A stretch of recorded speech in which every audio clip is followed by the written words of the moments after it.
Hey guys, Nina here, welcoming you to another reading from the Ladies of Horror Picture Prompt Monthly Challenge, hosted by Elaine Pascal on her channel, The Godmother of Horror. If you'd like to read along or read previously published pieces, please visit spreadingthewritersword.com or ladiesofhorror.com. In the meanwhile, enjoy the reading. This is the beginning by Donna J.W. Munro. Meredith hated the woods. Inky shadows, paths that led to nowhere, glittering eyes punctuating the dark. Every bone, every thought rebelled against following the forbidden path to the witch. Yet who would help her if she didn't? She hummed a trembling song as she followed a narrow trail deeper into the wood. Bird song thinned as daylight faded.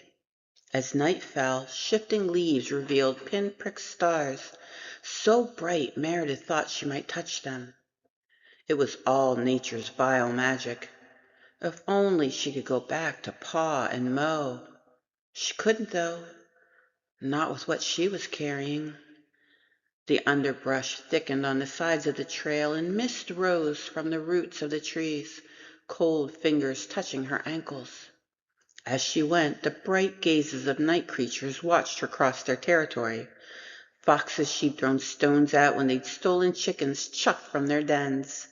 Owls hooted on branches worn with claw marks. Raccoons laughed on the edge of the path, and coyotes yipping in the deeper dark. She understood their calls, and they made something inside ache with need. She wouldn't listen. They were darkness. Her brother Mo was the light. Church was the light. Her home. Only, since that night, it didn't feel like home. He'd taken that from her. It's me or the church, pretty Meredith. You have a week to decide. Shame your father or take my hand, he'd said, leaving her sobbing in the shadow of the manor. His home. Hers, if she'd take him. In a week, she'd felt the seed root. She vomited every morning, and the wives who shared the coop whispered between hens. Meredith knew they'd share more than gossip when she showed.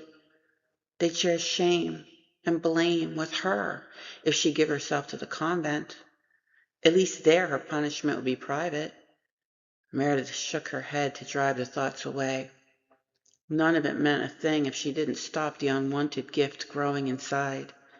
The nuns took spoiled flowers, but not fruiting ones. As she got closer, she remembered the things her mother and the priest taught about witches. How she should be trembling, seeking out the servant of Satan this way. But her tears had been cried over the blameless man or boy who bowed and prayed and ate the host without choking on it, even after what he'd done to her.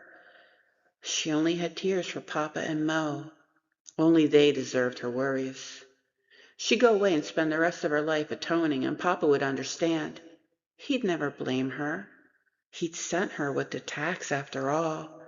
He couldn't leave the field or there'd be no food, so she went to the manor, into the boy's trap. Remembering blinded her, and Meredith's foot snagged on a stone. Something caught her and lowered her gently to the forest floor. Warm powers surged around her. She kneeled inside the wonder of it, brighter than slanting sun through the stained church windows back home. The cone of light filled the glade with a brilliant white. In the center, a dark figure stood as tall as a tree. "Meredith, why do you mourn?" the figure asked, glaring down at her. Meredith's fear about her father and brother faded, until the only thing that she was aware of was the thing the boy from the manor had given her. It pulsed in the center of her. Meredith sobbed. "It is the end of my freedom. It is a reminder of my pain, my father's shame, my brother's fights when he hears I'm a whore, unwanted, unasked for." The truths flowed from into the swirling energy around them. The figure swept forward and knelt in front of Meredith, suddenly just an old woman with ruddy cheeks and smiling eyes. "It's not your fault, Meredith," the old woman put her hand over the bump. "It doesn't know shame or hurt right now, but it will. If it is born, it will bear your sadness, your father's shame, and the hate of the act that made him. Meredith knew it was truth. I can't go home. The women know, but I can be free of the manor boy. I can spend my life in penance. For what? Around them the cone of light faded, leaving the bright eyes of nature peering out from every scrub brush. For... Meredith remembered delivering the tax with downcast eyes, pulling her shawl tight to hide her hair.